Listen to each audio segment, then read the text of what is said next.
আজকে আমার মায়ের হাতের মালপোয়ার রেসিপি তোমাদের সাথে শেয়ার করে নেব। সববার মাই কিন্তু অসাধারণ রান্না করে, তবে মায়ের বানানো এই মালপোয়া আমার কাছে একটু বেশি স্পেশাল। এটা দারুণ সফট হয় আর গরম অবস্থাতে থাকে ততটাই মুচমুচে। তাহলে চলো, কোনো বেকিং সোডা বা বেকিং পাউডার ছাড়াই মালপোয়া কিভাবে এত মুচমুচে আবার সফট হবে শিখে নিই। এর জন্য সবার প্রথমে চালের গুঁড়ো নিয়ে ওটাকে ভালোভাবে হাতের সাহায্যে নাড়াচাড়া করে এর মধ্যে সামান্য সামান্য গরম জল দিয়ে একটা ডো তৈরি করব। আর এই আটা মাখাটা কিন্তু হবে অনেকটা সেই রুটির আটা যেভাবে মাখি সেরকম।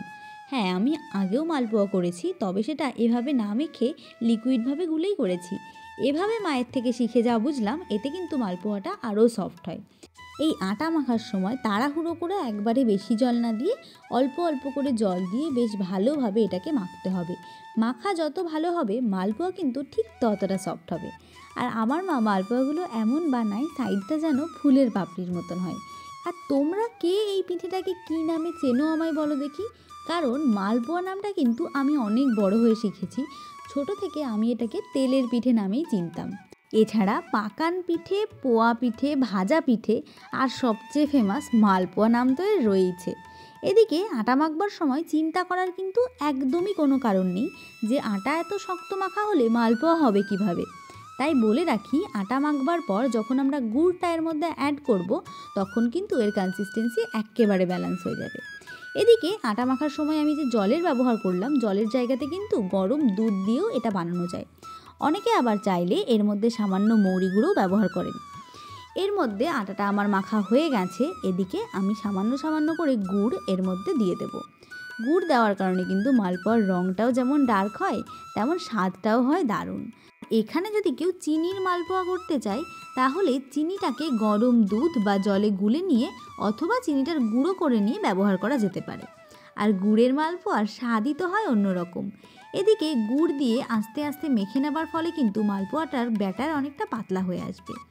আর এই মালপোয়া খেতে গরম গরম আমার তো বেশি ভাল লাগে, তবে ঠান্ডা হলে পিঠের স্বাদ যেন আরও বেড়ে যায়। এই মালপোয়ার আটাটা যত ভালো করে তৈরি করা যাবে, পিঠেটা কিন্তু তত সুন্দর হবে। এদিকে আমাদের এই আটার মিক্সচারে আমাদের কিন্তু আরেকটুখানি গুড় লাগবে, যাতে কিন্তু এর মিষ্টত্বটাও সুন্দর হবে আর ব্যাটারটা আরও একটু লিকুইড হবে। এদিকে সামান্য একটু গুড় মা মিশিয়ে নিয়েছে এর মধ্যে। এটাকে আরও একবার ভালো করে মিক্স করে নিলেই আমাদের মালপোয়া ভাজবার জন্য একেবারে রেডি হয়ে যাবে। আর একদম এই প্রসেস ফলো করে বানালে প্রত্যেকটা মালপোয়া কিন্তু কোনো বেকিং সোডা ছাড়াই একেবারে লুচির মতন ফুলবে। আর খুব সামান্য উপকরণে সুস্বাদু মালপোয়া ঘরেই তৈরি হয়ে যাবে। এরপর কড়াই গরম করে আমি এতে দিয়ে দিয়েছি বেশ খানিকটা তেল। আর প্রথমেই কিন্তু তেলটাকে আমাদের ভালো মতন গরম করে নিতে হবে। এরপর অল্প অল্প করে ব্যাটার নিয়ে আমরা একদম কড়াইয়ের মাঝখানে দিয়ে দেব। কিছুক্ষণের মধ্যেই মালপোয়াগুলো সুন্দর লুচির মতন ফুলে ওপরে ভেসে উঠবে। কিছুক্ষণ এপাশ ওপাশ আমাদের ভালো করে উল্টে পাল্টে ভেজে নিতে হবে। একটা কাঠি বা চামচ কিছুর সাহায্যে মালপোয়ার মাঝখানে একটা ফুটো করে দিতে হবে। এর ফলে মালপোয়ার ভেতরেও কিন্তু একেবারে কোনো কাঁচা ভাব থাকবে না।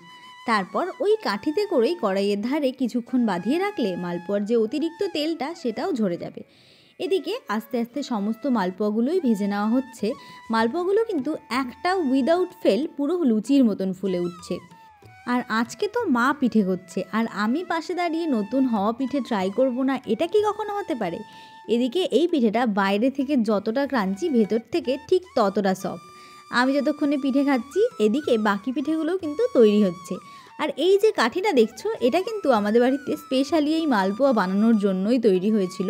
আর এটা কিন্তু আমাদের মালপোয়া বানানোটাকে অনেকটাই সহজ করে দিয়েছে। মালপোয়া তো এদিকে আমার সমস্ত প্রায় ভাজা হয়েই গেছে। এবার বাস প্লেটিং করে নেবার পালা। আর আমার মনে হয় কিন্তু মালপোয়া এমনই একটা পিঠে যেটা বানানো যতটা ট্রিকি ততটাই আবার সহজ। আর এর স্বাদেরও কিন্তু জুড়ি মেলা বেশ ভার। আজকের মালপোয়া রেসিপিটা কেমন লাগলো তা জানাতে ভুলো না। আর আমার ভিডিও ভালো লাগলে অবশ্যই লাইক, শেয়ার অ্যান্ড সাবস্ক্রাইব করে যাও। পরবর্তী ভিডিওতে কোন কোন রেসিপি চাও সেটাও আমাকে অবশ্যই জানিও কমেন্টে। আজকের জন্য এই পর্যন্তই, দেখা হচ্ছে নতুন ভিডিওতে।